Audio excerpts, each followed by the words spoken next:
10 വർഷങ്ങൾക്ക് മുമ്പ് ആ കോളേജ് വരാന്തകളിലൂടെ നടക്കുമ്പോൾ ആകാശ് വെറുമൊരു നിഴലായിരുന്നു. തേഞ്ഞ ചെരുപ്പുകളും നിറം മങ്ങിയ ഷർട്ടും അവന്റെ ദാരിദ്ര്യത്തിന്റെ അടയാളങ്ങളായി എല്ലാവരും കണ്ടു.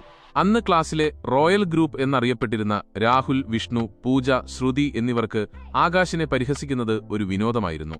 ഒരിക്കൽ സെമിനാറിന് തയ്യാറെടുക്കാൻ ഇന്റർനെറ്റ് കഫേയിൽ പോകാൻ പണമില്ലാതെ വിഷമിച്ചു നിന്ന ആകാശിനെ നോക്കി പൂജ ഉറക്കെ പരിഹസിച്ചു. ഇന്റർനെറ്റ് ഉപയോഗിക്കാൻ പോലും വകയില്ലാത്ത നീ എന്തിനാടാ ഇവിടെ പഠിക്കാൻ വരുന്നത്? നിനക്കൊക്കെ വല്ല കൂലിപ്പണിക്കും പൊയ്ക്കൂടെ? രാഹുലും വിഷ്ണുവും അത് കേട്ട് പൊട്ടിച്ചിരിച്ചു. പണമില്ലാത്തതിന്റെ പേരിൽ ആ 4 പേരും ചേർന്ന് ഓരോ ദിവസവും അവനെ മാനസികമായി തകർത്തു. അപമാനഭാരത്താൽ തലകുനിച്ചാണ് അന്ന് അവൻ ഓരോ ദിവസവും കോളേജ് പടികൾ ഇറങ്ങിയിരുന്നത്.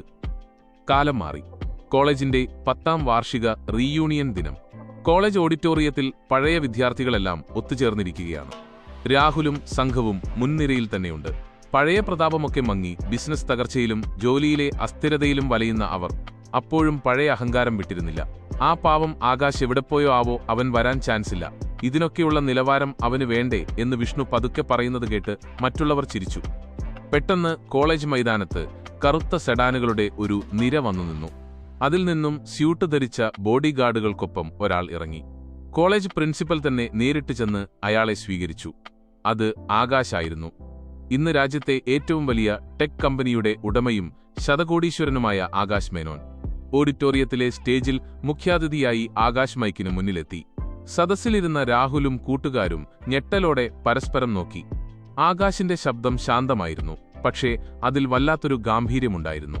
10 വർഷം മുമ്പ് ഈ ഓഡിറ്റോറിയത്തിന്റെ പടികളിൽ ഇരുന്നിരുന്ന ആ പഴയ ആകാശിനെ നിങ്ങൾക്ക് ഓർമ്മയുണ്ടാകും.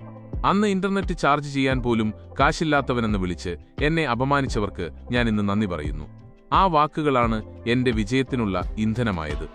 പ്രസംഗത്തിനു ശേഷം ആകാശ് ആ 4 പേരുടെ അടുത്തേക്ക് നടന്നു ചെന്നു. അവർക്ക് തലയുയർത്താൻ പോലും കഴിയുന്നുണ്ടായിരുന്നില്ല.